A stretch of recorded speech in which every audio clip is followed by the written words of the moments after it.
Hello दोस्तों, मैं जायरा हूँ और आज की कहानी उन नज़रों की है जो कुछ नहीं कहती लेकिन सब कुछ महसूस कर लेती है। शादी के 5 साल बाद ज़िंदगी अक्सर एक ही रंग की हो जाती है। सुबह की अलार्म, चाय की भाप, पति का मोबाइल और रात को थकी हुई खामोशी। मेरा पति अमन बुरा इंसान नहीं था, बस अब वो पहले जैसा दिखता नहीं था। उस शाम अमन अपने बचपन के दोस्त को घर लाया। नाम था राघव।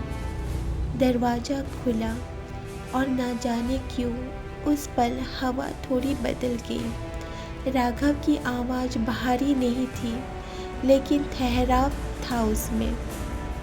उसने आँखों में आँखें डालकर नहीं देखा, बस एक पल ज़्यादा रुका। और कई बार एक पल ही काफ़ी होता है। अमन ऑफिस के काम में बिजी रहता। राघव अक्सर आने लगा, कभी चाय, कभी बातें, कभी पुरानी यादें। मैं रसोई से आवाज़ें सुनती, दोनों हंसते।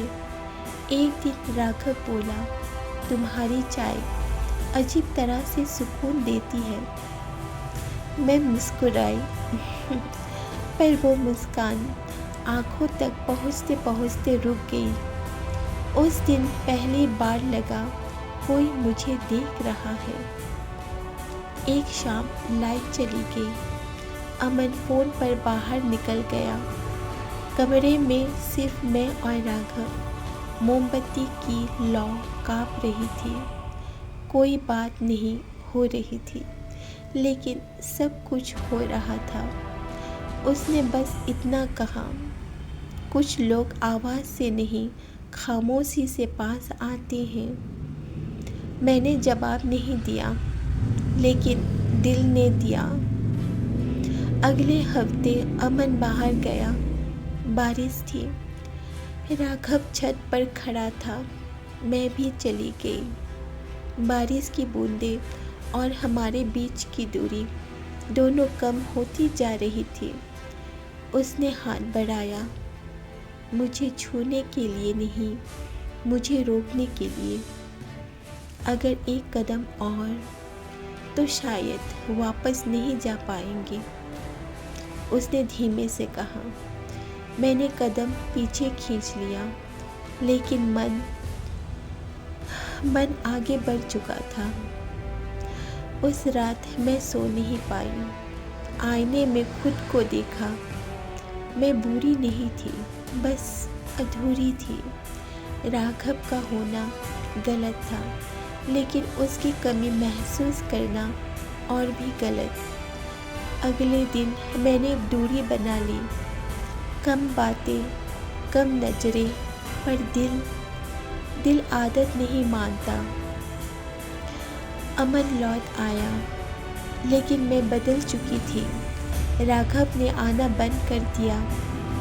एक दिन अमन बोला, तुम आजकल दूर सी लगती हो। मैंने पहली बार सच सुना, क्योंकि मैं हूँ, मैंने कहा। उस रात हमने बात की, लंबी, कठिन, ईमानदार। मैंने नाम नहीं लिया, लेकिन एहसास बता दिया। अमन चुप रहा, फिर बोला, मैं तुम्हें खोना नहीं चाहता। कुछ दिन बाद राघव का मैसेज आया, ख्याल रखना। कुछ रिश्ते पूरे होकर नहीं, समझाकर ख़त्म होते हैं। मैंने रिप्लाई नहीं किया, ज़रूरत नहीं थी। कभी कभी किसी का ना मिलना ही सबसे सही मिलना होता है। आज मैं अपने रिश्ते में हूँ, पूरी नहीं, लेकिन जागी हुई। और राघव, वो अब भी कहीं है, मेरी यादों में। एक ऐसी याद जो मुझे सिखा गई, इच्छाएं दबाने से नहीं, समझाने से शांत होती है। तो जायरा का आखिरी सवाल, अगर कोई आपको बिना छुए, बिना कहे, बस महसूस करा दे कि आप जिंदा हैं, तो क्या वो गलत है? कमेंट में बताइएगा और चैनल को फॉलो कीजिएगा, क्योंकि यही कहानियाँ सिर्फ सुनी नहीं जाती, महसूस की जाती है। धन्यवाद।